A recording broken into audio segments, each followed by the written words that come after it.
All right. So in other news, big news out today from first reported by Bloomberg, also covered by MMApayout.com. So shout out to Jason Cruz for his work there because that's where I actually saw this first. DAZN is reportedly looking to go public. Now that's huge news. Here's why. So for those of you that have DAZN, don't have DAZN, I know everyone knows of it at this point, especially with the relationship with Bellator, with boxing, signing Canelo. Their whole strategy to get into the space was they were backed by a billionaire, Len Blavatnik. I think I'm saying that right. Might not be, but either way, they were backed by a billionaire to kind of challenge ESPN and some other sports services, streaming sports services, Fox, things of that nature. Ideally, with the goal of eventually acquiring NFL, MLB, major American sports rights. That was the whole goal of this, really. Is they came onto the scene about 4 or 5 years ago, and they were looking to bring all of that into streaming and through a subscription service rather than the traditional television networks. They had started by getting a lot of soccer and football, or European football, quote unquote, rights for Europe and some other places. They have some broadcast distribution rights of American sports in Europe specifically, but their whole plan here was to come in, really take a foothold with boxing and combat sports, specifically boxing. They did pick up KSW, I believe, for a bit, and Bellator, obviously, but the main focus on combat sports was boxing. Obviously, you had that massive $365 million contract with Canelo and some other stars, Triple G, things of that nature. So you basically were looking at a company that was trying to come in, get a foothold with combat sports, and then once the rights were up for NFL, for MLB, for NBA, they were going to bid hard to get those exclusive rights. And then that would just carry their streaming service to another level. So it was basically, hey, let's get a foothold with combat sports and some other, lesser known American sports, but popular in Europe, things of that nature. Let's get subscribers. Let's build up a base foundation to get us some revenue going. And then once we've got that revenue, we're going to go ahead and compete and bid for these rights that can be, the most expensive television rights for sports, essentially, is the NFL, NHL, NBA, MLB, all of that. So that was the plan. What was reported at the end of last year was they had these financial projections internally that were saying, we were going to hit these marks. We were going to prove we could grow our subscriber base and our revenue base using combat sports as an example and as a, business case, essentially, of, hey, this will work. We will be able to get these other rights. It will take off.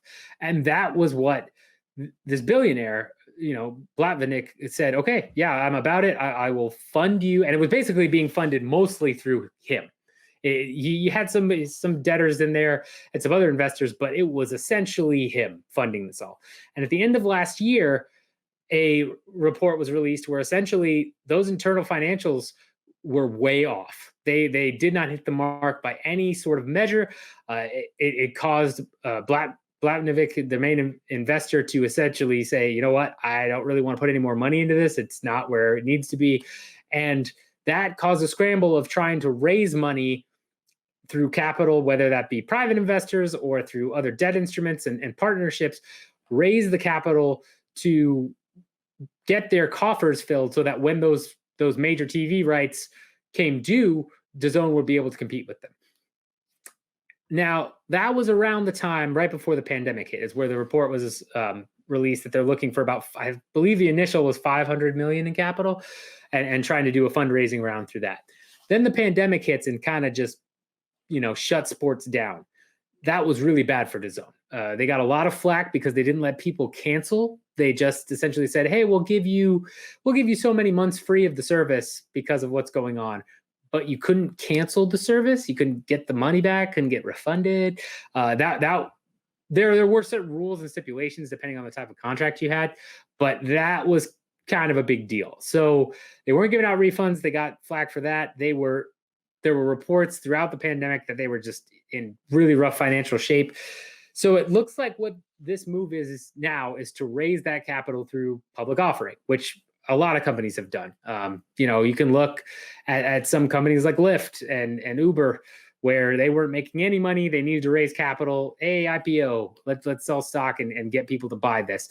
Because people look at those services and say, oh, I know Lyft, I know Uber, I'm going to buy it. And, despite the fact that they've never turned a profit, think, they will eventually. So I'm going to go ahead and get in on the ground floor. So when this stock is $1,000, I bought it at $20 a share. I'm going to be rich eventually. It's part of the mindset. Not everybody's mindset, but you get the idea. So it looks like what they're trying to do is do a capital offering through an IPO, and they're looking to raise $1 billion in capital, which is a lot. That's double what they were looking for earlier this year. It sounds like they didn't get many people in the VC or private investing world, venture capitalist world of taking bites through fundraising, because I would imagine even with the losses or issues they've sustained in the pandemic, if they had received some capital in those fundraising rounds, they wouldn't be looking for double of what was originally reported. So sounds like they didn't get much at all. Sounds like this is kind of their, I wouldn't call it a Hail Mary necessarily, but it could be, just in the sense of, if they go for a public offering and it just craters and Wall Street doesn't have the appetite for it, I don't know how they're going to be able to bid on these major rights. Could they stay in business without the major rights? Hypothetically, but I mean, they're looking at various problems because of these crazy contracts that they've had with Canelo and other boxing superstars, where they paid out, they paid out money that nobody had ever seen before in order to get Canelo on board and some of these other boxing guys. It's not profitable for them to do that and then not go after these bigger sports that would actually generate the revenue to sustain those contracts. Combat sports and soccer are not going to pay the bills when it comes to satisfying those contracts and giving them profit and revenue. So I think they know that. I think this is kind of a Hail Mary in that sense, because if they miss out on the major sports rights and they can't compete, they could look at downsizing some of their major contracts, keeping some of the promotions that they have in combat sports and in soccer on, and trying to go to a smaller business model. But that really kills what their whole strategy has been since inception. So I don't see it personally. I think they would be in big trouble if they weren't able to get anything in terms of even even a sport that, even some major soccer rights would be big, right? Just because it would help booster their revenue line a little bit. But it does seem that if they go through the next bidding rights season with NFL, NBA, all of those, and they're unable to come away with anything, that's kind of a death knell for the service.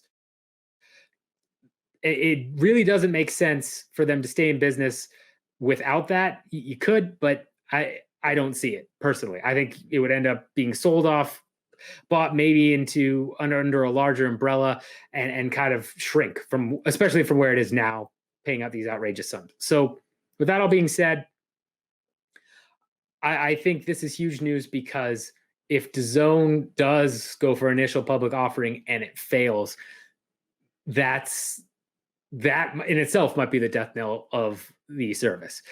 Because if you're going to go for an IPO, I mean, something you have to remember with an IPO, you say, hey, we're going to sell it at this share price and give away equity. If the market deems that share price to be too high, we saw this with Endeavor, where they ended up pulling their IPO because Wall Street had no appetite for it. And then the price goes down, as it has with a lot of these IPOs that haven't been profitable up front, whether you're looking at WeWork, Peloton, Endeavor before it got pulled, things of that nature, that severely cripples your business. So it's looking pretty dire for DAZN right now. We'll see if they actually go with the IPO. Otherwise, they're going to need a major investor to step in or some type of crazy partnership to pull this off and have enough money to bid on these major sports rights. But this is a big deal because if you see DAZN stock follow that price just for the first 2 weeks, even just look at that price first 2 weeks, because if it's going to fail, it's going to fail fast. If it stays steady or goes up, okay, then that might be a sign of, hey, we can turn to the general public to get our shares higher and to have them raise capital through equity. We can do that. If I had to make a prediction, I'm going to go the latter, though.